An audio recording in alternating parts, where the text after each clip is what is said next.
There we are, and we get to listen in again. We're in Romans chapter 7, looking at verses 5 and 6, where Paul is just hitting this impression-making truth again, wanting to drive it deeply into our hearts and our minds when he says this, "For while we were in the flesh, the sinful passions which were aroused by the law were at work in the members of our body to bear fruit for death. But now we have been released from the law, having died to that by which we were bound, so that we serve in newness of spirit and not in oldness of letter." Again, he's driving home this idea that we died to sin. How shall we live in any longer therein?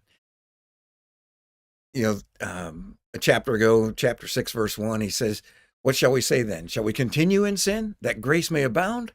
Of course not. We died to that." And here in chapter 7, he's saying it again. We died to that. Look again, where he says, while we were in the flesh, these sinful passions, which were aroused by the law, literally controlled us.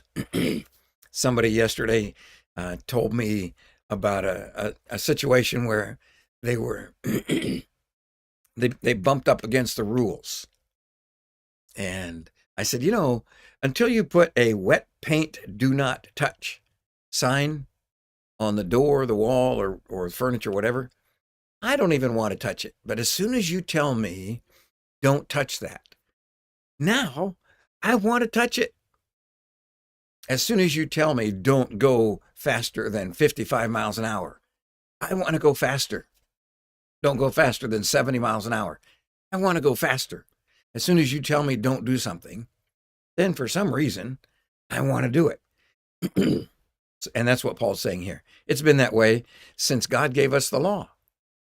The law is good and perfect and correct.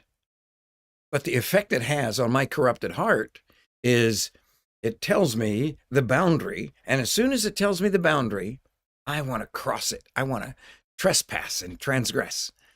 And he says, you used to be controlled by those passions, but you have been released from the law. Now you have an internal passion instead of an external boundary. The internal passion is that we love God and we love what God loves and we love righteousness and the things of God. And so when we love these things, rather than loving ourselves, when we love God, then that changes our behavior. It changes our desires. It changes everything. And we have a renewed perspective, a renewed identity, a renewed spirit, a new mind. And so Paul is saying to the church in Rome, and pretty clearly to us, that we have been released from the law in order to bear fruit for God to life, not bearing fruit to death. What a grand salvation we enjoy.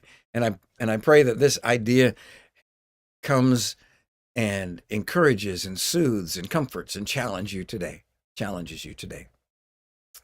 Because I want to remind you one more time, God loves you. And nothing you do will change that. I love getting together on Wednesdays here at the church building. The ladies are starting to gather together. They're going to start in about a minute with the ladies' Bible study. If you can get here, they will be glad, even if you're a little bit late. Come on and join the ladies' Bible study, ladies. It goes from 9:30 to 10:30 or so. And then this evening, you can bring the whole family. The kids are working through Discovery, and the adults are working through Revelation. Actually, we're both looking at the Revelation. But Mitzi's leading the kids at a kids level, and I'm leading the adult Bible study. We're in Revelation chapter 5 this evening, 6:30. And tomorrow morning at 10:30, come and join us at the church building if you can. God bless you and encourage you and comfort you. Remember again, He loves you and we love you.